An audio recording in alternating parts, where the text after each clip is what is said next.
And here we go. Hello, everyone. Tom Tabor here, Winning Mindset Formula. Got a special guest with me today, Marcus Long, who's a fellow lifelong 49er fan like myself. Marcus, why don't you introduce yourself to everyone? Uh, Bang Bang Niner Gang. So Marcus Long, originally from Jackson, Tennessee, and lifelong 49er fan. So ever since a little kid, I've been a fan, man. So we'll discuss this. But Tom, thank you for inviting me to Winning Mindset Formula, and look forward to it, man.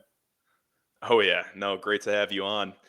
So today, some early roster projections. So we're just going to walk through the offense today, go through each position. Um, Obviously, only OTAs started today. We're not even into training camp yet, but Marcus and I want to share our early thoughts on how we think the roster is going to shape out, starting with the offense. And we'll start with the quarterback position, probably arguably the biggest question mark going into this season.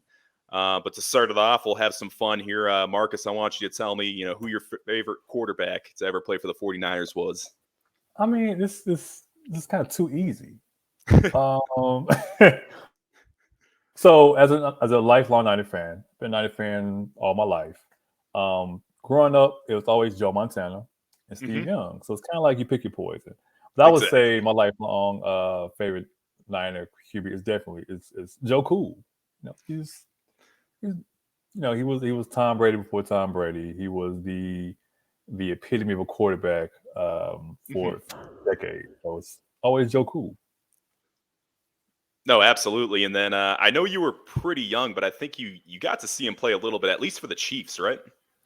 I got to see him play with the Chiefs. Yeah, like I said, I was grade school when he got traded to the Chiefs. But I remember my dad and my uncles talking about how the 49ers was crazy, was going with Steve Young and getting rid of a legend like Hmm. um, like Joe Montana, kind of similar how Green Bay did with Brett Favre and Aaron Rodgers. But No, yeah, I, exactly. I remember as a kid, it was still like a big thing that you're getting rid of a Hall of Famer for not an unknown, but Question not Joe mark at the Montana. time. A question Hmm. mark, yeah.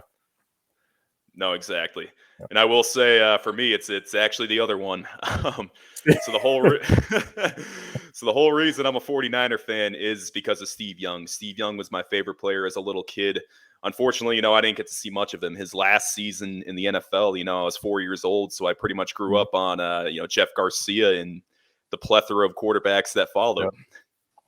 And Tim Rattays and the JT O'Sullivans, and it The was a Ken dark time. Dorseys, the The Cody Ken Pickett's. Dorsey's, the Troy Smith. So yeah, Oh my, yeah, absolutely, absolutely. yeah. So looking at the 2023 quarterbacks. Hmm? So right now we got Brock Purdy, Trey Lance, Sam Darnold, and Brandon Allen. Hmm. Now the biggest question surrounding this is obviously Brock Purdy's health. We still don't know if he's going to be ready to go week 1. I mean, Yep. we might not even see him at all this season. There's just a lot of question marks around. I know I think he's able to start throwing in June, so we'll kind of get Yep. more details then. But let's do an early prediction of what we think it's going to shape out to be if Brock's ready to go week 1. So, what are your thoughts on that, Marcus? So if I were John, well, not John, if I was Kyle, I would rather go with Trey starting off, being that Mhm. Brock's injury was he tore his was UCL. Yep. He tore his UCL, which that's not similar to Tommy John, correct? Or am I? I think he actually did have to get some form of Tommy John, and basically it really affects like his grip of the football. So I know, we saw this as 49er fans a couple of years ago with Nick Mullins. Nick Mullins had the same exact injury, and going into his very next season when he was with Philly, he just wasn't the same. It took him a couple of years to really get his throwing mechanics back to where they were. So it's a tough injury to come back from as a quarterback. So I would actually go with Trey barring injury, Hmm. and then I would see if Brock is ready, possibly mid-season, depending on how the team is gelling or whatnot. Definitely don't want any injuries to anyone. However, football, is a tough sport. So I would go with Trey actually at at starting off the season at QB, and letting Brock heal. Being Mhm. that by us having the luxury of having Brock, even though he'll be healing, is a good thing. So yeah, I think I would actually go with Trey Lance to start off the season, and then see how Mhm. Brock progresses. And if Trey is balling out, ride with Trey. As a Yeah. Niner fan, as you know, Tom, we are used to quarterback controversies. So, what's another year with a QB controversy? I mean, yeah, we've already had two pretty famous ones. Obviously, the most famous being, Young in Montana. And then people Yep, tend to forget Alex Smith and Colin Smith Kaepernick. and Colin. Now, Yep. I know there wasn't a lot of back and forth with that, but I would still consider it a controversy. Yeah, it was because at the time, well, yeah, we get to it. At the time, Alex, we had just came off going to NFC Championship, Hmm. and then Alex got hurt. Colin came in and played. Started his first game against the Bears. Was it Monday On Night Monday Night Football? Football. Yep. Monday Night Football against the Bears, and then it was a question of well, Alex is ready, but to John Harbaugh's credit, Colin was hot, so He went with the guy with the hot hand. with a hot hand. So yeah, but as Niner fans, we know what QB controversy looks like, and luckily we've had pretty good success when in good seasons when we had QB controversy, in a good way. Exactly. Exactly. Because Yeah, obviously, we had those seasons with Young in Montana, particularly the yeah, '88 season. And then I know when Seifert came about in '89, he was like, "Hey, we're not doing that business this year. We're going to stick to yeah, Joe all year." But then, yeah, we had the success again in 2012 with both Smith and Kaepernick. And then yep. last year, seeing three different, well, Three. ultimately four different quarterbacks play last year, we saw success all around the board. Yep. But no, I definitely see what you're saying. If Brock is healthy, having Trey Mhm. start the first few games, making sure that Brock actually does have a little more time to settle in, Mhm. especially get a few weeks of practice in. Now, let's say Brock is healthy. Do you think Brock starts off as the number two, or do you think Darnold will start off as the number two? I think if Brock is healthy, he probably starts off number two. I think all depends on when he. You say he can start throwing the ball in June, but then when mini camp starts when? So the camp starts like the very end of July. Yeah. Um, Okay. and then we got OTAs this week. Week. So that means that Brock would not have got any time with the first team offense. Mhm. So I think I see it that you had to let Brock come in as number two, let him get his bearings, get his grip up. Let Sam be the number three. Let Brandon Allen be, the number four QB. Most Um, likely practice squad.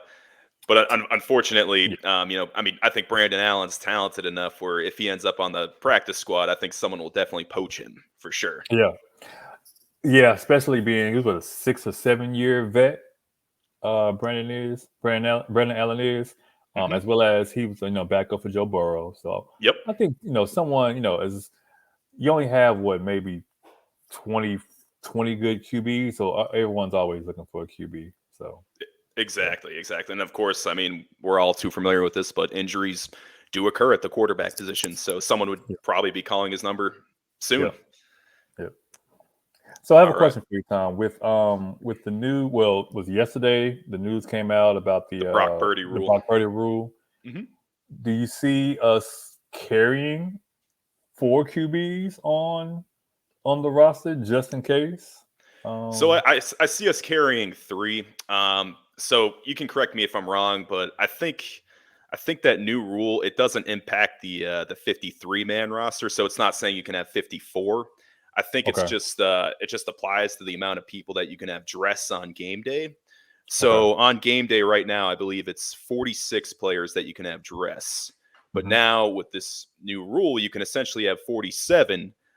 They're allowing all teams to dress three quarterbacks, and that third quarterback that dresses will not count as a slot of a dressed player on game okay. day. And I think what I read is that both of the QBs have to be injured, not they can't be benched, and then Mhm, you play your emergency QB.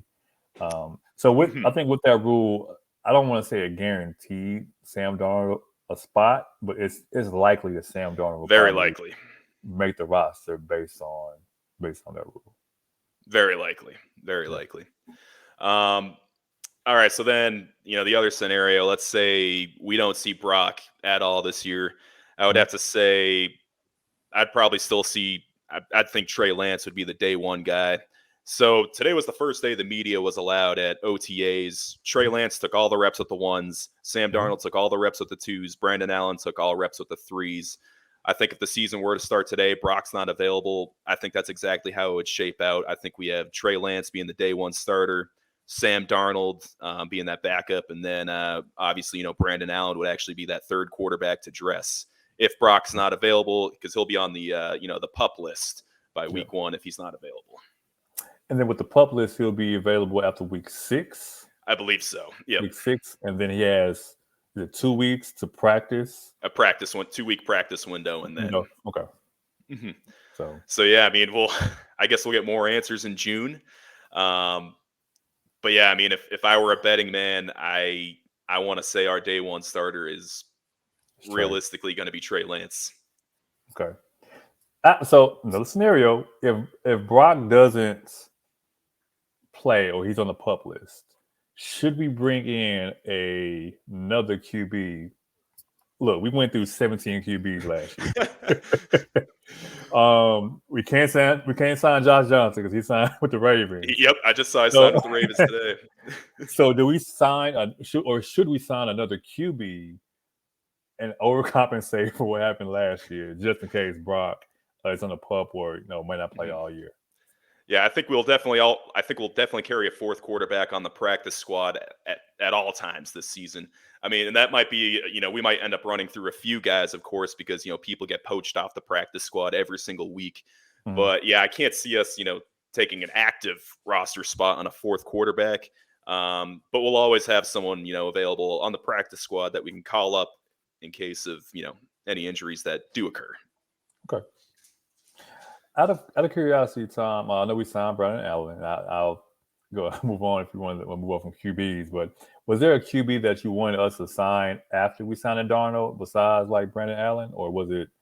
I'm sorry, after we signed Sam Darnold, or was there a QB out there you wanted us to either draft or sign? Um, so in the draft, there was the kid from UCLA, Dorian Thompson Robinson. Thompson. So Yeah. he's basically like a more athletic Brock Purdy. I guess that's the way to describe him. He was very decisive in the pocket. That was the big Mhm. thing I loved about Brock was how decisive he was last season, and especially as a rookie. Because I will say the thing that we have seen with Trey Lance, he tends to hold on to the ball a little longer than he has to. Mhm. It doesn't seem like he's been getting through like all of his reads. So he does tend to bail if like his first read or second read isn't available. Trey Lance doesn't really like to check down that much. I mean, Brock Purdy, he was like Mr. Check Down last year. He Yeah. reminded me like of Brad Johnson. Brad Johnson was one of Oh the yeah. the most efficient quarterbacks with using his check downs. Got Tampa Bay a Super Bowl ring based Yep. on that. So yeah, but yeah, Thompson from UCLA. I remember seeing him in the draft. I think he went to Cleveland, I believe. But that was a Yes. Yeah. QB I was looking at too. Like maybe we should sign him, put him in a practice squad, Mhm. and hope we don't have to play him. But in the event Exactly. we do, he's there. So Yeah, it would have been nice. But I did like the Darnold signing because to me, it told me that the 49ers are actually confident in the quarterbacks that are on their roster. It mhm, shows me that they're confident in Trey and that they're confident in Brock. It mhm, speaks volume. I mean, it says a lot that they're not, going in all in for, someone like Aaron Rodgers or something like that. yeah. Like that's the reason I like the Darnold pick because it shows confidence in Trey, it shows confidence in Brock, and then it adds that much needed depth in case we end up in a scenario like we did in the NFC Championship last year. Yeah. Yes, it did. Yeah. And I will say, I will give kudos to John Lynch and Shanahan because last year, everyone thought this time last year or during training camp, everyone thought we was crazy for not cutting Jimmy G or Mhm. not trading Jimmy G. And lo and It turned out to be the behold, right move. turned out to be the right move. Jimmy G got us, I think it was about 4 to 5 wins before he got injured. Hmm. So it was the best scenario for everyone. So yeah, Yeah, no, it really was because I remember it was. I'm not gonna lie, it was a little scary in the preseason. No disrespect whatsoever, but I mean, it was a little kind of an uneasy feeling. Like, hey, if Trey goes down, it's going to be Nate Sudfeld or yes, Brock Purdy. No Jimmy. yeah, Um, so obviously, they made a decision to bring back Jimmy because after the preseason last year, they just were not confident in the backups that they had. yeah. So bringing Jimmy back, I like the move to keep Purdy because in the preseason, Purdy definitely showed um, that he had the ability to kind of make those like ad lib, like kind of off schedule plays. Whereas Sudfeld, I mean, Sudfeld's like a It's robot, yeah, it's and he just didn't have that ability to really extend the play like Brock does. So I did like that initial decision for them to keep Brock on the 53 with Jimmy and Trey last year, and then it ended up being the right move ultimately. and it was actually shocking with Brock being kind of more like you said, he's kind of not eluding, he's slippery, and Hmm. doesn't go to check downs because Shanahan typically likes his Kirk Cousins, Oh yeah, his Matt Schaubs. I think the only QB that he had that was kind of the opposite was RG3. yes. Even Matt Ryan, Mike Ryan, kind of, hey, this is the system. So it was shocking that actually that Brock kind of had more of a wild card factor to him. So Mhm. that and Shanahan was open to letting him kind of play his way. So No, exactly. And then, yeah, look at the other quarterbacks that Shanahan brought in, like CJ Beathard, Nick Mullins. I mean, yeah, those guys are all very similar. His first yep. quarterback when he came to San Francisco was Brian Hoyer. Brian So, Hoyer, yeah, and it was look, everyone as Niners fans, we had dark times, so we're glad it's back in the light now because yeah, the Brian Hoyer days, it was. I saw the vision, but you had to get to the pain first. So exactly. yeah, Exactly. But yeah, I think we pretty much hit all we could on the quarterback position. Now yep. moving on to the running back position. I want to start off by your favorite running back that you've got. I think I already know who it is, but let's hear it. Ah, it's got to be Frank the Tank. Well, All right, I'm a Frank little Gore. surprised. I'm a little Sorry, surprised, but it's got to be Frank Gore. So I mhm. was toying with either Frank Gore or Roger Craig. Oh wow, okay. I, um, I was thinking I had a feeling it was going to be Ricky Waters. Ricky, yeah, Ricky Running Waters. No, it's Yep. no Frank Gore, and Frank was actually, I think, a different running back that we had at the time. He was, came from Miami, so more, he's kind of like not of a power back, but Frank was kind of the bright spot that we had when we had those dark times as Niner Oh, fans. tell me about it. Um, when he ran for I think like 1,600 yards one year, and he averaged like 1,000 yards for I think I want to say about 6 or 7 seasons he was with the Niners. And that was like the one bright spot we had on offense. So Frank Gore is one, and Roger Craig is two. And Roger Craig, honestly, if he was born 25 years later, he would be, CMC. So, No, or seriously, used like CMC and it's also technically. yeah, Yeah. it's a damn shame Craig isn't in the Hall of Fame yet. A lot of people think it's because of the 1990 NFC Championship, the fumble.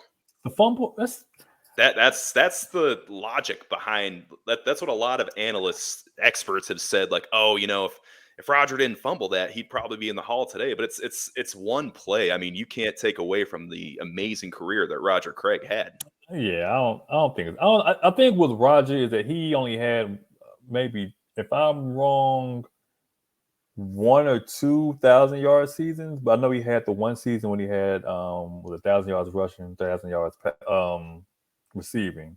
First running So back he to do it. were first running back to do it. He wasn't, and also he played in an era where your running back was your bell cow, and he Mhm. played well, Walter Payton and Barry Sanders and Emmitt Smith. So he wasn't. If you think about it, Roger Craig wasn't probably a top 7 running back at the time. Mhm. So yeah, it's gonna take some time for Roger to get in. And unfortunately, I think I might wait until was it the senior committee they vote on Yeah. Hall Yep. of Famers. He'll probably make it. Mhm. I know it'll happen someday. Yeah. But yeah, for me, it's so just like Frank Gore. I grew up on Garrison Hurst, Kevin Barlow, Yep. Frank Gore, and of course, it's going to be Frank Gore. Always have a special place in my heart. Third leading rusher in NFL history. Phenomenal story, coming back from those devastating knee injuries in college to being the symbol of longevity in the NFL. It's just unheard of. His story is miraculous. Yeah, and Frank, Frank don't make the Hall of Fame. It's gonna take some. We're gonna have some problems. We're gonna have some problems. Frank don't make it, but yeah, I agree with you on Frank. And then Garrison Hurst was another one that was phenomenal. I still think about it's a Madden game that he was the cover athlete on. But I still get heartbroken sometimes. The year the Falcons made the Super Bowl. Yep, 98. Yep. And Hurst broke his ankle. Because I knew he was going to the Super Bowl that year as a teenager. But once Garrison broke his ankle, I'm like, oh man, this is not looking too good. And then we only lost that game by 2 points. Yeah.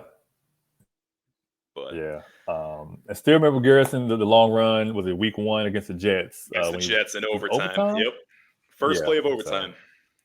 Yeah. And that was a good Jets team that year. That Jets team went to the AFC Championship, of course, lost to the eventual Super Bowl champion Denver Broncos that year. Broncos, yeah. It was Vinny Testaverde and Keyshawn, yeah. Yep, and then Curtis, my favorite, Martin. Curtis, my favorite, yeah. Yep. But anyways, so current 49er running backs right now. So, no, we're all good. We're all good.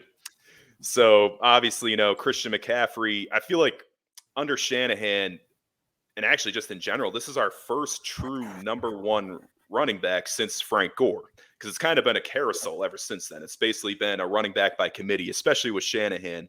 Yep. So now we have a true RB1 with Christian McCaffrey. A solid backup in Elijah Mitchell, had a solid rookie season. Last year obviously dealt with injuries for basically the whole season. Hopefully we can have a healthy Elijah Mitchell this year.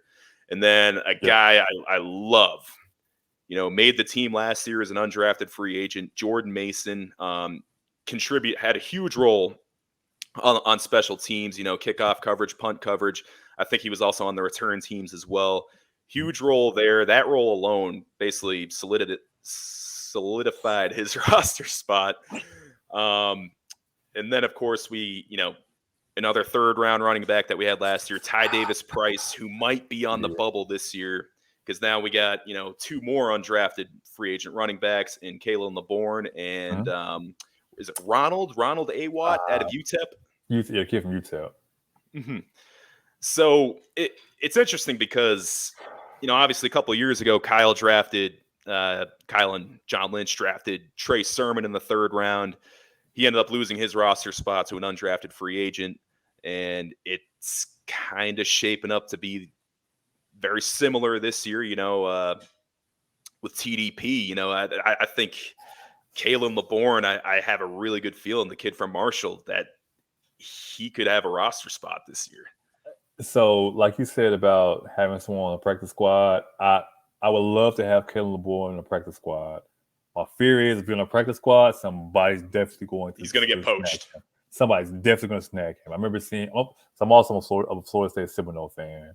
So I remember seeing him in Florida State, but then saw him play at Marshall last year a lot, and I was actually shocked that he didn't get drafted at all. And for us to grab him as an undrafted free agent, kudos to our scouts on offering him the contract. So I agree with you, Tom. I don't think, barring injury, TDR is either going to have a phenomenal preseason or contribute maybe in special teams, which is where he was lacking last year. He wasn't able to contribute in special teams, which is why he was often a healthy scratch. Yeah. So that's TDR. He I don't know. I have high hopes for him that he'll make it, but it's the numbers don't look to be in his favor. No, exactly. And then, look at the backs last year. I think Jordan Mason averaged over 5 yards a carry. CMC, 6. And then Elijah Mitchell, was he over 5 as well? If he wasn't 5, he was like high 4s. And then I think McCaffrey was either 4s, 5s. Yeah. But then TDP only averaged 2 yards a carry. Yeah. last Yeah. year, and it's like, hey, they all have the same O line here. It's Yeah. Now, but also, is it a case of just getting acclimated to to the league as a running back? I mean, I Mhm. know, like I said, I know you play college ball. I don't know if it's just that adjustment period maybe was lacking, but also wasn't he injured a few games also? He was dealing with was it an ankle? He Okay, did have a yeah, little bit of something. But yeah, I mean, it's definitely a tough adjustment. The holes they close up a lot faster than you're used to. yeah, You have to have great vision to be a good running back in the NFL. Oftentimes it's the very small windows, and you have to time it perfectly. Um, and you have to know where everyone's going every play. A lot of the big runs that I noticed last year was off of the backside cutoff. That's why those hmm backside blocking. That's why it's so important. Having the vision to recognize that backside cutoff, especially on outside zone, okay, it's key. That's why guys like McCaffrey break off those huge runs. yep. Because a lot of his are backside, backside holes that he sees. Um, Mhm. so I will ask this: are you McCaffrey had about what 25 to 30 touches a game once we It acquired him. it was a lot more than I would have wanted to, for sure. Because just for the sake So of durability. exactly. So I think with I would say that running back is definitely a strength of ours now Mhm. as going into this season. As in prior seasons, like you said, we had Jeff Wilson. Um, Who I uh, love, by the way. I'm a big Jeff Wilson guy. I was kind of hurt we traded. we traded. Exactly. I was kind of hurt we traded. I said we traded Jeff Wilson, but I get it though. Once That we that is got another undrafted free agent running back we had a lot of success with. Another one yep. I want to call out is Jamichael Hasty. Yes. A friend of mine's a Jags fan. When Mhm. he went there, I was like, you got steal. Exactly. It was Hasty, Jeff Wilson, oh my god, Elijah Elijah Mitchell, Mitchell. But there was another running back. I can't Jordan think who. Mason, TDP, and then obviously Trey Sermon was the one we cut uh, during camp. So I will admit in my fandom last year, when we 2 years ago when we drafted Trey Sermon, I thought, oh man, we got a running back of the future. And in the third round. And when Mhm. they cut him, I was like, maybe we gave up on him too soon. I was wrong. So hopefully, I think he's with Philadelphia now. Hopefully, he does well with Philly. Yeah, But I, I was, he didn't have much of an impact last year. yeah, I know in San Francisco, there was at least one game he was used as a kick returner. I think was it when I Trenton remember Cannon that went game. down? Yeah, I remember that game. Yeah, It was, yeah. I saw the doom then. Did he yeah. muff a punt? Did he muff the kickoff? But yeah, He I kind of figured then I see why they let him go. Mhm. I definitely wish Oh, him the best. Without a doubt. Hopefully he can break out this year in Philly. We'll see. mhm. Maybe get in on that rotation. I know they're pretty loaded at the running back position as well.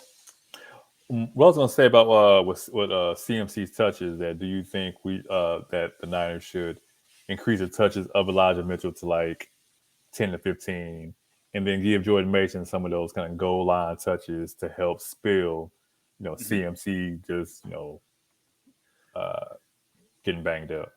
Yeah. So the way I'd like to see them break it out is, first of all, I don't want to see them.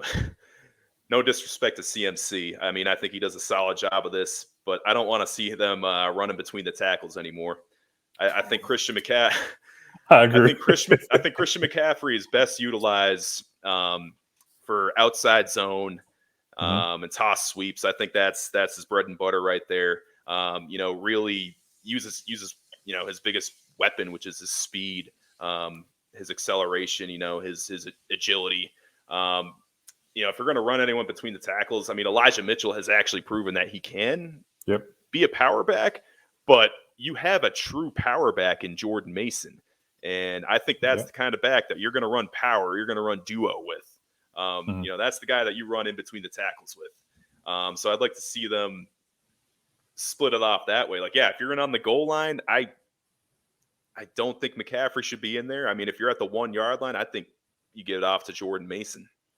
Or if McCaffrey's there, he's a decoy. But to your Exactly. point, yeah, you don't. And also, as we saw last year when our quarterback ran between the tackles, what happened? And Trey. So Trey yeah, Lance, man. Yep. yeah. Exactly. So should we also add? I know he's not a running back, but how do we Debo. utilize Debo also? Yeah. That's a very good point. So the way it's kind of funny because the way they utilized McCaffrey last year was the same exact way they utilized Debo 2 seasons ago. And obviously, Debo did miss a kind of a bit of a chunk of the season last year due to injury. Um, now I feel like we got a lot of depth at the running back position, guys that can definitely contribute this year.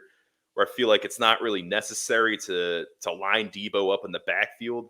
Now, I think the end around with Debo, we can definitely continue to do end arounds with Debo. Yeah. Utilize him, or even a guy I'd love to see get more end arounds, Ray McLeod, just based off of his speed alone. Um, but yeah, and then just honestly, the quick release screens with Debo, that's his bread and butter. Mhm. I would love to see them just stick to that. I really don't think we need to risk putting him in the backfield and running him in between the tackles like we have the past couple seasons. Because obviously, his more severe injury last year came against the Bucks when Between they ran him between the the tackles. tackles, yeah, Mhm. exactly. Yeah, agreed. Well, that's also another aspect that we have the option of using Debo in the backfield, but I would rather not use Debo in the backfield. Exactly. Unless you want to run some sets with having, McCaffrey and Debo in the backfield to, Mhm. I I don't mean, if know. it's postseason, I'm all for it. Yes. But yeah, I think running, because I think one game Debo had like 12 carries. I'm like, I get it, Like, but we need you to kind of go out wide also, Debo, man, and catch as well. exactly. So yeah. Yeah. Exactly. And then I don't know, it seemed like last year teams figured it out a little more. I know the year before it was like, Debo was just dominating in the backfield. Yeah. It seemed like he was averaging 6 yards a carry, but yeah, Yeah. I would say last year for the most part teams definitely figured it out. And then also we have the luxury of one of the few teams that use a fullback Mhm. with Juszczyk. And Juszczyk's definitely a Swiss Army knife as well. So I think he'll definitely still get, some of those some of those catches out the backfield as well, and whatnot. And also we did sign another fullback. I An cannot undrafted free agent. Yep. Gotcha, yeah. I'm drawing a blank on his name right now. But there is someone else I want to address, and I think this was someone that was drafted in the 7th round, who I think could ultimately be Juszczyk's replacement. Now he's a tight end, Braden Willis, but Mm, I think he has the traits to play fullback, okay. and I honestly think that maybe their intention, because I don't think they're going to be able to pay Juszczyk again. Especially when you're thinking about the other guys that still need to be paid. The Bosas, the Brandon Ayuks. Yeah. So I don't think you're going to be able to retain a guy like Juszczyk. So I think Braden Willis could be the potential replacement. Now I'll tell you what, Braden Willis is a guy that I'm very impressed with. I got to watch some footage of him at his rookie mini camp, and of the rookie tight end, so it's him and Cameron Latu. I Braden Willis was the most explosive. Mhm. He definitely has more of a motor for sure, and just the way he like explodes like through blocks, like the hip drive into the blocks. It's almost like he's lifting Okay.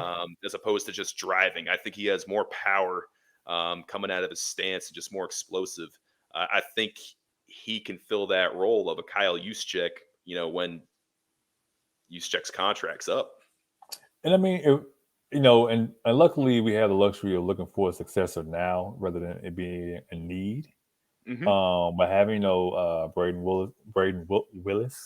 to back up Juszczyk and also learn from Juszczyk. I think Juszczyk is also 34, 33, 34.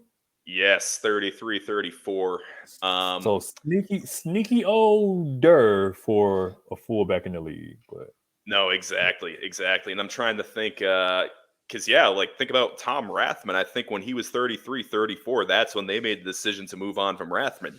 yeah, and he went to the Raiders. Or Raiders. Yep. yeah, yeah. as did every 49er back in the day. Well, I mean, you don't gotta leave your house. Well, no, back then Exactly. back then you had to leave the house because they were still in LA. LA. And then they moved to Oakland like in 94, 95. But yeah, to your point, yeah. Every night it became a Raider, Ronnie Lott. So yeah. Exactly. Then Yeah. Marcus, I forgot to ask, while we were on the topic of fullback, who was your favorite 49er fullback? I mean, you just said it. It was Tommy. Well, whoa.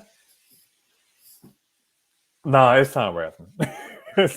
So Thought I you were was gonna. I was I was I was I was toying between Tom Rathman and William Barnard for I Floyd. knew it. I knew that was the other option.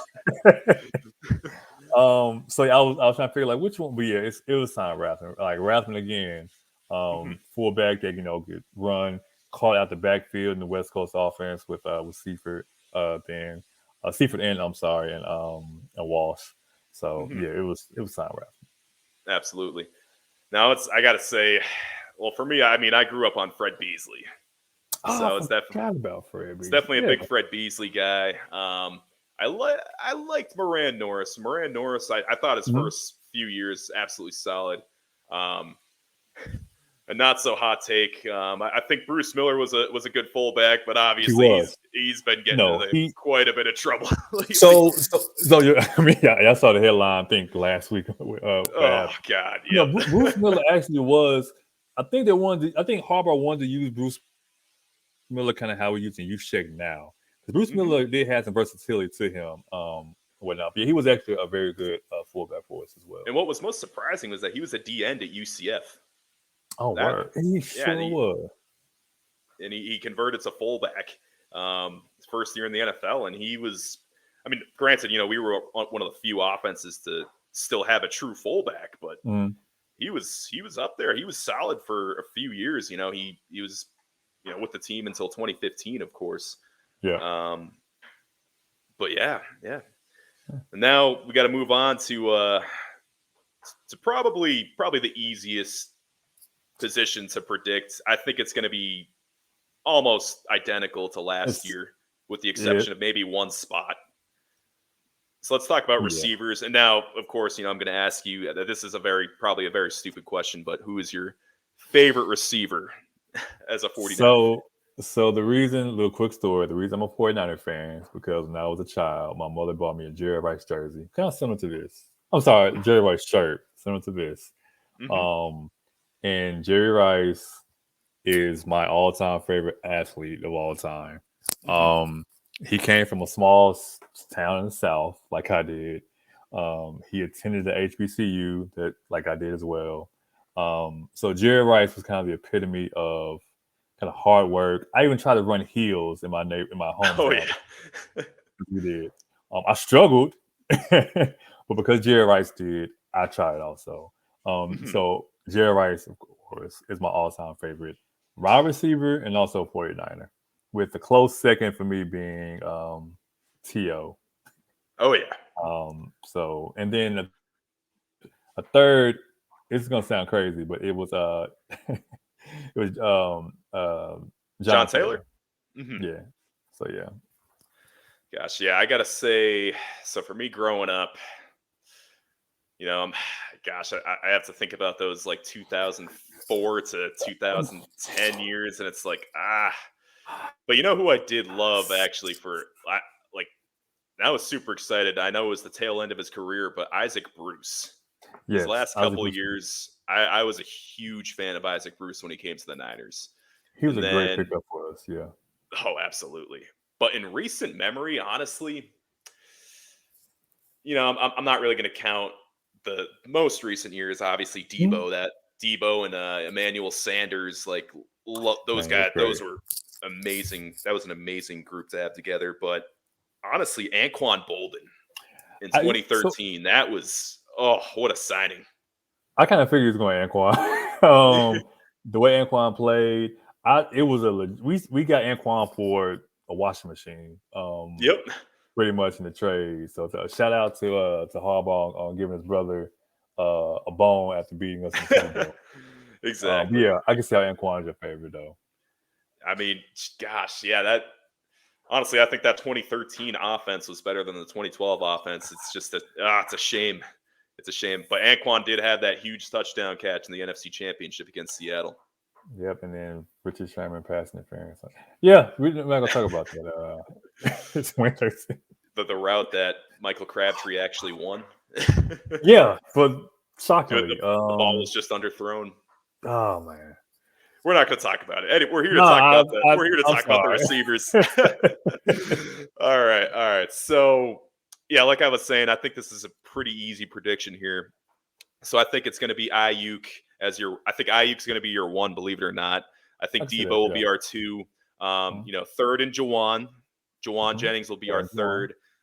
Then Ray will be the fourth. Now I think the fifth. I think we'll carry five. Maybe some weeks we'll have six receivers. We'll probably call a guy up from the practice squad. Depending on if we need an extra guy for the special teams. But I Mhm. think five. I think Danny Gray might actually be on the bubble this year. Now there's a Oh, guy that they really? drafted. Yes. There's a guy they drafted out of Michigan, Ronnie Bell, in the 7th round. I think he could, the way he plays, he could be the next Jawan Jennings. Okay. And you got to think about it. Jawan Jennings is a 2020 guy. I think Jawan Jennings deserves to get paid somewhere Yeah. else. I don't think the Niners are going to pay Jawan Jennings. So I think Ronnie Bell could ultimately be Jawan Jennings' replacement. Now, Ronnie Bell might have to be on the practice squad this year, but I think if anyone's going to lose a spot on the active roster, it's going to be Danny Gray. I just think Danny Gray needs to show us a little more this year. But yeah, I think it's going to be an interesting battle for that 5th slot. If there's 6 slots, of course, I think we could carry a Ronnie Bell, or bring it back a guy for on special teams, a guy like Tay Martin, a year 2 guy who I Yeah. think has made great progress from what I've heard from this offseason. And then, of course, Willie Snead and Chris Conley are guys that are going to be fighting for spots as well. So to go back, actually, I'm shocked you said that about Danny Gray. I thought Danny Gray was going to be your 5th pick. So I see that with Ray McLeod's contract coming up after this season. Danny Gray, we drafted him to be kind of like the speedster in the And slot he would be the speedster to replace him, absolutely. to replace him. I thought that actually that Danny Gray can also do kickoffs and punt returns too. I think they tried last preseason a little bit. Yes, they and did. He wasn't getting the yards as Ray was. But no, but to your point, I thought it was gonna be Danny Gray. It's gonna be the 5th. This will be his 2nd year, correct? Yeah, this will be Danny Gray's 2nd year. So definitely has something to prove. I think, like I say, he can be Ray's replacement. I still remember the jet sweep Ray had against, oh my God, Washington. Thank you. Last year. That was an awesome play. And I'm glad because I know Ray had some issues in Pittsburgh with fumbling. fumbles. Yep. And last year, I think he only fumbled once in the playoffs. In the divisional round when it mattered. Yeah. Hey, but he had no fumbles, I think, all season. All season. That was one thing I was glad to see about Ray. And honestly, so I mean, as a Niner fan, and you know this, I never feel comfortable watching a punt return ever. But honestly, it got to a point in the season where I had the utmost confidence in Ray McLeod. I mean, it was like at least a guaranteed 10 yards every time he fielded it. Like I thought Ray did a phenomenal job last year. I would have loved to see him utilized more in the offense because, you mentioned the jet sweep against Washington. Mm-hmm. He also had a huge explosive play against the Raiders. I mean, I would love to see, Ray get more involved in the offense, without a doubt. And maybe that's how they spread it out. Well, Cal doesn't spread it out to their back, but yeah, hopefully that Ray gets more involved and utilizes speed, so we're not relying all on CMC and Debo, and Kittle and Ayuk. So hopefully, like Ray gets some more shine. Now with Ayuk, and this being his 5th year, his 5th year option. Yes, and they said that they will be picking it up. They're gonna pick it up.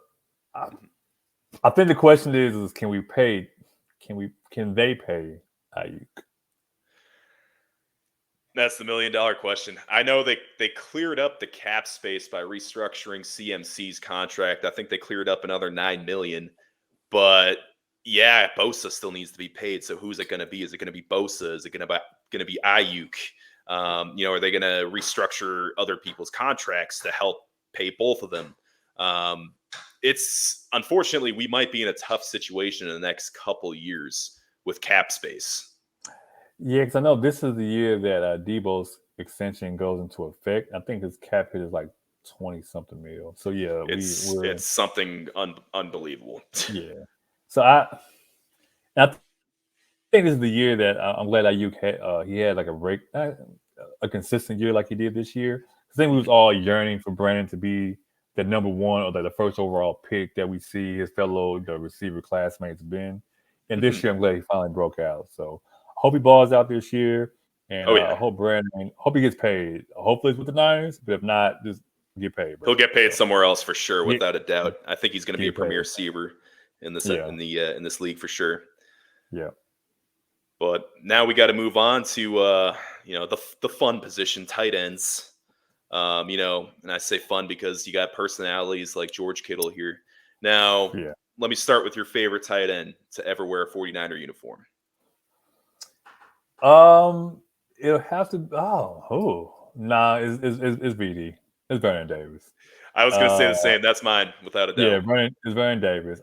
It was so many years. I said, look, Vernon Davis can be an elite tight end, and thank God for Mike Singletary for sending him to the showers. Because I remember seeing interviews with Vernon Davis said that was a start that he was like, yo, I can be better than what I am.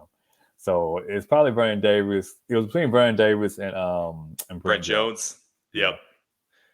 No, you didn't want to throw Eric Johnson in the equation.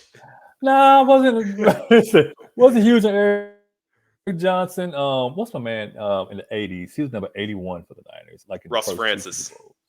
Thank you. Because he was like a Pro Bowl tight end as well. Mm-hmm. He was a Pro Bowler with the Patriots too before he went to the 49ers. Yeah. So yeah, Vernon Davis. But yeah, so for me, Vernon Davis. So obviously, you got to experience Super Bowl 29 as a kid. Yeah. So for me as a kid, I'm experiencing 2-14, 4-12, 5-11 over and over again. So 2011 was really like the first year. I was like grown enough to actually remember watching a playoff game with the 49ers. And to this day, my most favorite memory as a 49er fan is the catch 3 in the divisional round against the Saints.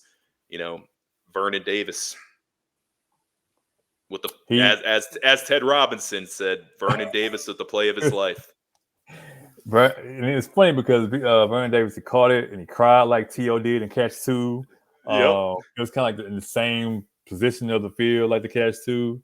Exactly. So it's kind of very. And it was that candlestick. Candlesticks. It was kind of like scary how eerie similar those two were. But yeah, Vernon Davis is definitely again another tight end that maybe should have came along. Maybe 6 or 7 years later. Yep. No, absolutely. So yeah. Absolutely. He still had a really great long career. Because what was his last year, 2019, 2020, in Washington. With Washington, he was productive in Washington too. Like he wasn't like on his last. Well, he's on last year. He was like on his last leg. Not getting any catches or anything. And I was excited for him when he won a Super Bowl with the Broncos. Yep, exactly. I was gonna say, yeah, he actually got the Super Bowl ring that all those guys in 2011, 2012 deserved. Yeah. But yeah, so the way our current tight end situation is shaping up. So we got George Kittle, we got Ross the Boss Dwelly, Charlie Werner, and then these two tight ends that we actually drafted in Braden Willis and Cameron Latu. Now, my prediction, so I believe obviously, George Kittle is going to be our starting tight end. There's no denying that. Well, he might get bumped out. No, I'm joking. But I think Braden Willis is a guy that's going to complement Kittle very well. I think Braden Willis is going to be a lot like Jordan Reed was, I think, for us a couple of years ago. He's going to be that I dynamic remember, yeah. playmaker, outside of George Kittle at that tight end position. Now, I think Willis is a guy that they, like I said, that they could ultimately just move to fullback to be Juszczyk's replacement. But I think that Braden Willis is a guy that will be able to do it all, kind of like Ross Dwelley did, because in the past, when Juszczyk goes down with injury, it's been Ross Dwelley that they insert at fullback. Yeah. So I think Willis will be the clear-cut number 2. Obviously, too early to tell, but I think he definitely could be. And then I think, Cameron Latu, I think he's essentially going to be the next Charlie Werner. He's going to be, mostly used for blocking. I actually think so. It's either going to be Ross Dwelley or Charlie Werner. I think one of those guys is going to be out this year. If I were a betting man, I would say it's probably going to be Charlie Werner. He's a 2020 guy. His contract's coming up. I don't think they're going to pay him. I think Ross Dwelley's a guy that you can keep for somewhat cheap. So I think Charlie Werner would be the guy that's going to be on his way out for that tight end group. You don't think Ross will be the odd man out, given that a whole city may be mad at him still over miss blocking it? Oh no! That was Tyler Croft. So he's I'm already. sorry. He's gone. I'm sorry. I'm sorry. Never mind. Scratch that. He definitely get resigned. So sorry about that. So with I remember watching the draft and the Niners drafted Cameron Latu. I remember him from Alabama. Mm-hmm. I thought, now I didn't watch some of Alabama, but I watched all of it. Was he more of a receiving tight end, or like a traditional blocking tight end, or he's just kind of used as a hybrid? He was definitely used for both, but I'd say his strengths he didn't really have a strength that really stood out. I would say he's probably more of a blocking tight end. He seemed to have. Now, I think I heard from Grant Cohn that he has a bit of the dropsies. Okay. But I mean, I will say, from what I've heard, is people are very high on Braden Willis. Braden Willis is definitely going to be a solid pass catcher as a tight end. So that's why I'm thinking, Latu's definitely just going to be the next Charlie Werner, without a doubt, because I don't think they're going to pay Charlie. Man, Charlie had some high hopes. Charlie came out of Central Michigan? Georgia. Oh, sorry. I was totally wrong. Like you said, with our tight end position, Kittle definitely number 1. Actually shocked that last year that Kittle had that was his career high in touchdown receptions. Yeah. I for some reason I thought like he had a career high maybe like 3 or 4 years or 2 or 3 years ago. Didn't think it was last year, but we also saw. Go ahead. Yeah, he had the tight end receiving yard record in 2018 until Travis Kelce broke it. Mm-hmm. I know that. But yeah, last year we finally saw probably what he should have been utilized as in the past. He is the perfect red zone target. Yeah. And also I thought that with Kittle, like I said, well, you could tell that Brock and George had an instant connection, which it's kind of easy when you have George Kittle running down the middle of the field wide open. Mm-hmm. But yeah, you could tell that a lot of times Brock was looking at George for like his safety outlet. Mm-hmm. Which again, like I said, that's how George got his career high of touchdown reception. So exactly. But like I said, barring anything, Kittle ain't going nowhere. I do love the way Kittle plays the game with how much fun he has and his physicality. You would think that he is a right tackle sometimes, the way he blocks. But yeah, so looking forward. That's the part of his game I love the most. He is an amazing blocker. In my opinion, he's the best blocking tight end in the league. Mm-hmm. And the only way I think people say Kelce's better, which I understand, is because of Kelce's ability to affect the passing game and catching. Because Kelce is a tight end and he's a pass catcher. If you tell me Kelce's a receiver, I'd be like, yeah, I could see that. No, exactly. Yeah. But So I think in terms of overall tight end, though, I think George Kittle, and no bias at all. I know we're 49er oh, fans here, oh, but oh, I think George Kittle all is right. without a doubt the most complete tight end in the NFL. Yeah, agreed. So to speak on Willis versus Willis and Latu. So Willis was like a 7th round pick. Seventh rounder, Really? as opposed to Latu, who was a third Was a rounder. third. So that's what I'm saying. Hey, when you're getting count, that's all that matters. You know what I'm saying? That's Yep. how it's who outplays who. I wonder if they will be, if that's the case, if they would probably stash one on the practice squad, and whatnot. Like you said, probably cut Charlie or Ross, Mhm. and let those two battle out. But yeah, I'm curious, given where they drafted Latu at, if they'll give him a longer leash. And I mean, the past couple years, obviously, that third round, they haven't had the most success. Now, granted, Yeah. they did have a couple third, or actually 3 third rounders in this draft. So obviously, next time we get on here, we're going to Yeah. talk about the defense. So you got Jair Brown and the specialist Jake Moody. So those were third rounders as well. But I will say, you got to think like, okay, based off of recent history, one of those third rounders might not work out. Now it's too early to say anything. I don't even want to say anything. I don't want to say, oh, it's not going to work out. We're gonna have to wait and see, and that's why they play the game. Recent trends have not been kind to our 3rd round pick. So yeah, you're right. Exactly. Yeah. Exactly. All right, Marcus. Now moving on to the best position group, the offensive line. All right. Yeah. Now I want your 3 favorite linemen to ever play for the 49ers. So I want one tackle, your favorite guard, and your favorite center. Favorite tackle has to be Joe Staley. Mine as well. Favorite guard. Oh my God, do you play guard or center? Oh Probably my God, played both. Jesse Sapulu. Oh yes, he's my favorite. I'm gonna put him as my favorite center. But yes, So he plays center. Okay, he crap. also played guard, but he's mostly known for being Steve Young's center. That's okay. And then oh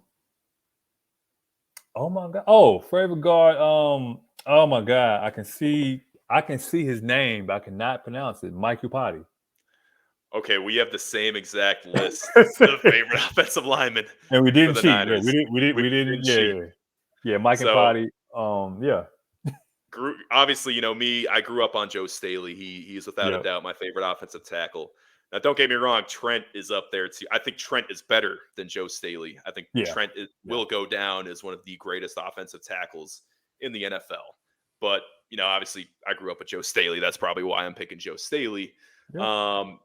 Yeah, favorite guard, Mikey Apati. I just remember right from the get-go when we drafted him and Anthony Davis in the first round in 2010.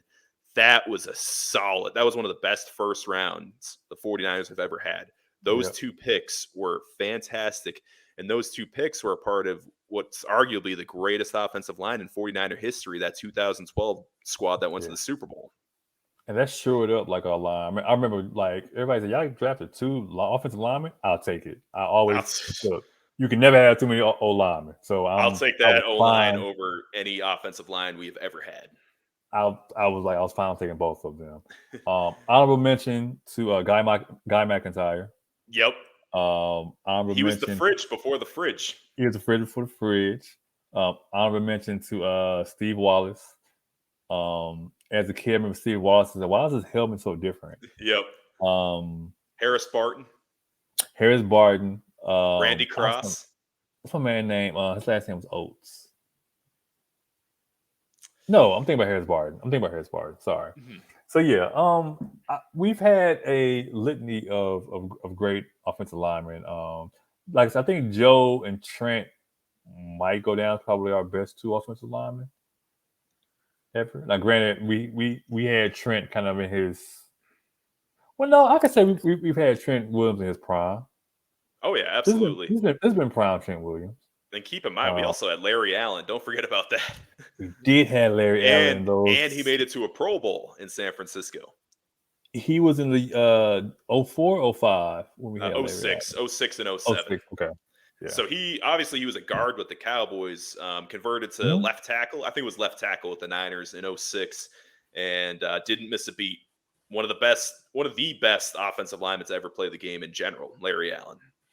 The only man I've seen put Larry Allen on his tail was Reggie White doing the hump. Oh, And I've read many interviews and heard many accounts that Larry Allen is probably the strongest offensive lineman ever.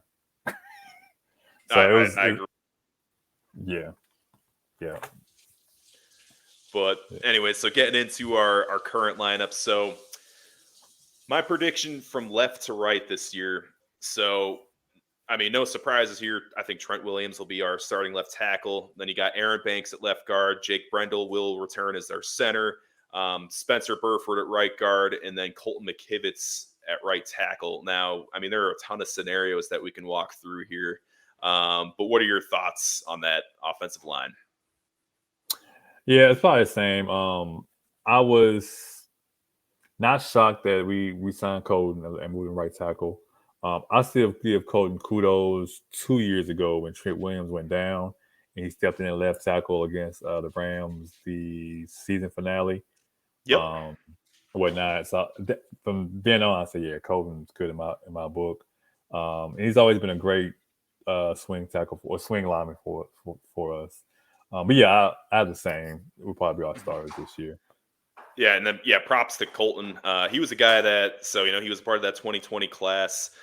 He was initially cut. He didn't even make the team in 2021.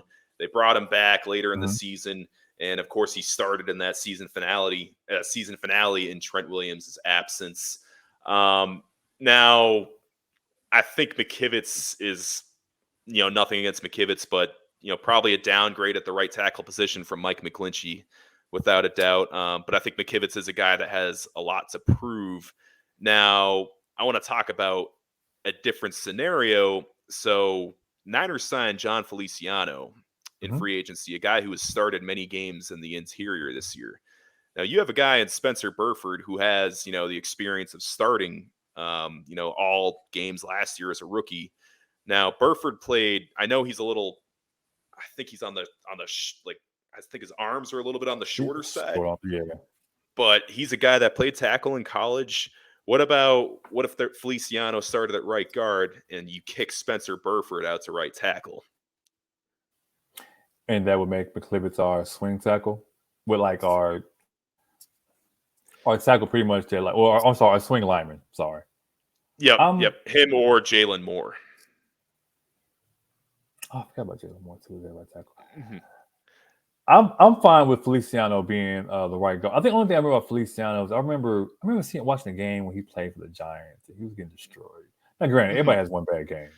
Was he going Um, against Chase Young though, no, that's the thing. or no, or one of It the? wasn't it wasn't a dominant D line. That's the thing. But anyway, to that point, I think luckily every team needs to have at least 7 solid offensive linemen. Mhm. And with us having the starting five, you said, or possibly moving Feliciano to right guard, moving Burford out, I'm open to. Jalen Moore, I think last year they tried to try him at right tackle, if I'm not Left tackle mistaken. when Trent Left got tackle. hurt. Yeah, that And was. it was toward the end of the season, and yeah, he had to. Hey, he's young, so he has to Mhm. learn. He's not Trent.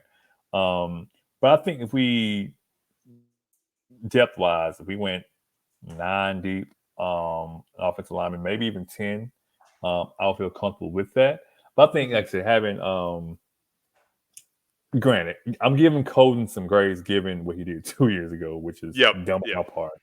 But I think he should be fine. We'll see. Yeah, we'll see for sure. Yeah, so Jalen Moore, I definitely see him more as a guard. I don't feel like he's a tackle. I think he could be a solid guard in the league.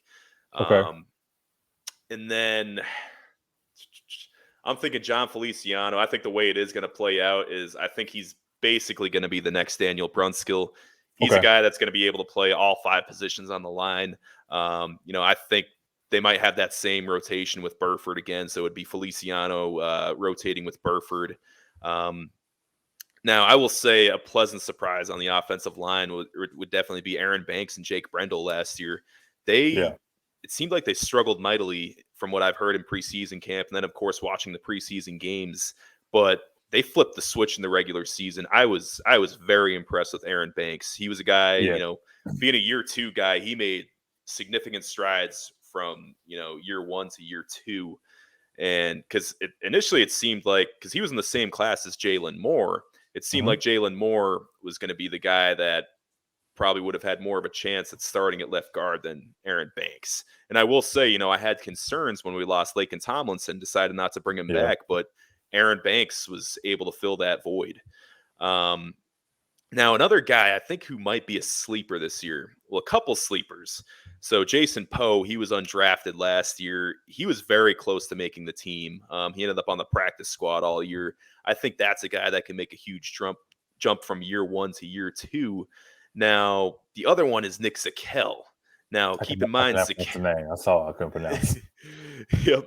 So Zakel was a guy who was a tackle in college at Fordham. Mhm. From what I've heard, his strength is just impeccable. From what I've heard, he is one of the strongest offensive linemen on the 49ers. And there's a lot of hype around this guy. I wonder if is Zakel a guy that can potentially battle McKivitz for the starting right tackle slot? I mean, he might be, but the thing is, I think his arms are definitely a little shorter, so I think he's probably built more as a guard or a center in the NFL. But hey, I mean, maybe it's a possibility. So I would defer to you, Tom, asking this. Being a because I can't pronounce his name. He's a rookie, correct? Was he undrafted? Zakel. Yeah, So he was drafted last year. I think he was last year. Okay, fourth. I think he was a fourth rounder. I could be mistaken. He was either a fourth or fifth. okay. I So think we got I some think he last year. was I think he was drafted right after Sam Womack was, if I recall. Okay, yeah. That's right quick. Let me check that quick. So I think, like I said, how it plays out in training camp, if Zakel can beat McKivitz, it only adds strength and depth to our line. Because that way you Absolutely. have McKivitz and you also have Feliciano who could run or who could pretty much, play any position on our offensive line. Mhm. It gives versatility to us. Um, so yeah, I think, like I said, if I can, Zakevich can take that leap, and if he outplays McKivitz, hey, why not? Let him go in that right tackle. If it doesn't Absolutely. work, we can always go back to McKivitz. So yeah. Mhm. So let me ask you this: you mentioned Jake Brendel last year, how he shocked you because he shocked me as well. Given when Austin Mack retired, and I think it was like later in training camp that Austin Mack retired. Correct? So it was like right before, it was literally like right before camp. It was like Um, late off season though. it was late Yeah. because they got the what was his name? They got a really good center. He was undrafted. Didn't end up making the 53. Oh my god, I'm drawing a blank. Corey Um, Luciano. no. Was it'll come back to me at some point. It was a center that was basically projected, I think, to be a third or fourth round pick, but he ended up falling through the draft, ended up going undrafted. Um, but This year or last year? last year. This is Ishmael, but Yeah, no, no. it's. I know this. Yeah, this year they got the Manning kid from Hawaii. They got Yeah. Joey Fisher, the undrafted tackle out of he went to a D2 in West Virginia. Mhm. Um, so I think of those guys, it sounds like Manning actually had a really good rookie mini camp. He ended up being a surprise. But Joey Fisher is the one, he was projected to actually get drafted, I think in the fifth, sixth round, but he fell Mhm. through. Now they're saying he's a guy that moves around really well. The only issue with him right now is just, and this is just one day, but I guess during the rookie minicamp, he had the tap out. They said he looked really good in the drills. but yeah, he had issues with like like dehydration or like heat exhaustion or something. In California in May? Oh, well, I mean, it's hot still, but It was so the okay. weather was 74 degrees. Oh, But okay. I mean, to be like, look, I'll say it. Like, we all have those days. Like, Yeah. even when I was in the best shape of my life, like there were some days of practice where I would legit overheat. And I mean, I think Joey Fisher is a guy that come training camp, I think he's going to be a guy that will be ready. Mhm. And I think he has the potential to maybe shake, maybe. To make the move, yeah. Yeah, absolutely. To start some workers. Um, I was gonna add time by Austin Mack retiring in the late offseason, beginning of training camp, and Brendel or Jake Brendel, inserting himself then. How hard of a transition is that? Because he got jumped in as your starting center, having that relationship with the center and quarterback, and that short amount of time. Oh, it's definitely difficult for sure. Mm. So as a quarterback, yeah, each center is going to be different. Like the ball placement's going to be different. The size. Let's talk about the size alone. It's going to be different. Like let's say you're under center. You're used to your hands being at like a certain depth. Mhm. Maybe the person has like a bigger butt, so your Yeah. hand has to be like higher. So that's gonna kind of mess with things a little bit. And then like the speed of the snap, it's probably going to be different. Um, some centers like they might their snaps might lean towards one side. I know I had an issue Mm. whenever I had to play center. I had an issue where my snaps would sort of lean. They would like lead a little to the right. Okay. Um, so it is a little bit of an adjustment going from different centers as a quarterback. Because the one thing is that two, unfortunately, two positions. Well, three positions you don't ever want to lose is your quarterback, a long snapper, and your Oh God. center. Yep. Because your quarterback and center go hand in hand. I haven't heard of too many teams have success with multiple centers in a Yep. season. So having like Jake Brendel, but again, I was shocked because when Mac retired late, I was like, oh crap, we might be in trouble. I will But say though, with a team having success by having to play two centers, don't forget about 2019. Weston Richburg went down against yeah, the Saints, and Ben Garland had to kick yep, over to center, and it's like they didn't even miss a beat. yeah. And then the year we had, this is going back, we had Jonathan Goodwin. Yes, he was one of my Yeah. favorites. So yeah, but no, for our O line, I'm confident that we'll do well. The only thing I fear is that Trent Williams, what, 34, 35? And he almost he was contemplating retirement this year, so we actually almost lost him this year. So this could very well be his last year coming up. And I can't blame him if he does. Because also he fought he had cancer years ago. He had cancer. Yep. So if he did hang it up, I definitely understand. But, losing Trent would be a big loss. And I think the mindset the Niners might need to have is that, okay, we might not find another Trent Williams, but we need to find a competent replacement for him. Because he is, Exactly. like I said, 34, 35. So And I think you either have to get like the number one tackle that's prospect in the draft, yes. or if you can find another solid player in free agency. Because yeah, I mean you're going from basically one potential Hall of Fame tackle to a guaranteed Hall of Fame tackle. So Yes. Yeah. in Staley to Williams. So And Tom, I gotta ask you, so you played guard, right? Guard and yep. center in college. How much fun would it have been to be a left tackle? And I'm going back to the Green Bay Packer game against in the divisional playoffs, Going in motion. going in motion. So how much fun would it be going in motion as a left tackle and just steamrolling, a nickel corner?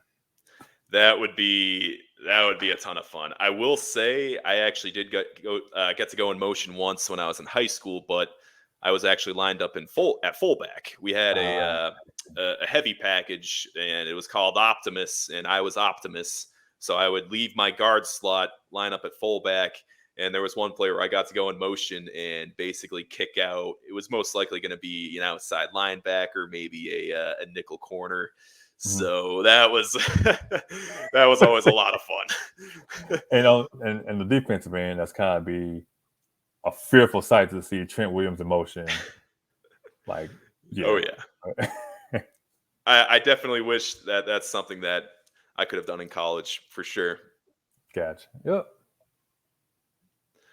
But yeah, so that pretty much wraps up the offense. Marcus, no, it was an absolute pleasure having you on today, and yeah, looking forward to having you back on. Next time I get you on here, we'll talk about our predictions for the defense, do our early predictions. Then of course we'll see how everything plays out. Once we get rolling, once camp starts. Will do. I look forward to it. Thanks for the invite, Tom. I look forward to talking about our number one rated defense. Oh yeah, not number two, number one. Number one. Oh yeah. Well, hey, winning mindset formula. Signing off. Thanks again, Marcus. Bang bang down the game. Bang bang Niner gang.